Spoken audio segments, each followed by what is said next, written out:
अस्सलामु अलैकुम दोस्तों and welcome to my YouTube channel. दोस्तों, इंसान गलती का पुतला है और जाने अनजाने में हमसे बहुत सारे गुनाह सरजद ज़रूर हो जाते हैं।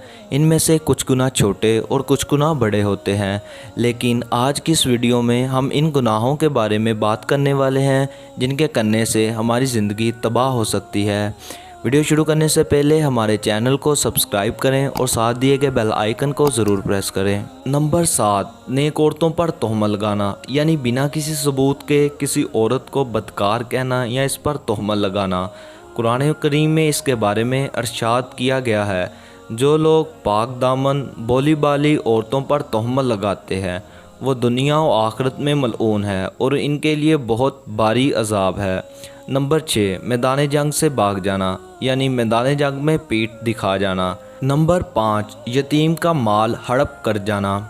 कुरान करीम में इरशाद किया गया है, बेशक जो लोग यतीमों का माल नाहक खाते हैं वो अपने पेट आग से भरते हैं और अनकरीब वो आग में दाखिल होंगे। नंबर 4, सूद खाना।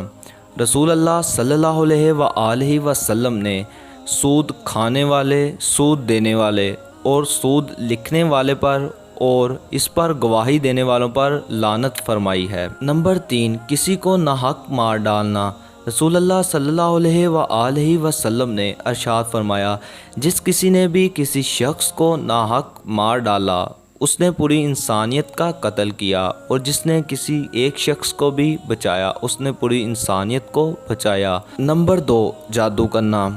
इरशाद नबी सल्लल्लाहु अलैहि वसल्लम है, 3 तरह के लोग जन्नत में दाखिल नहीं हो गए, शराब पीने वाला, किता रहमी करने वाला और जादूगर की तस्दीक करने वाला, जादू पर यकीन रखने वाला। नंबर 1, अल्लाह के साथ किसी को शरीक करना, यानी अल्लाह के सिवा किसी और की इबादत करना या अल्लाह के बराबर किसी और को समझना। कुरान करीम में इरशाद है, खुदा इस शख्स को नहीं बख्शेगा कि किसी को इसका शरीक बनाया जाए और इसके सिवा और गुनाह जिसको चाहे माफ़ कर दे।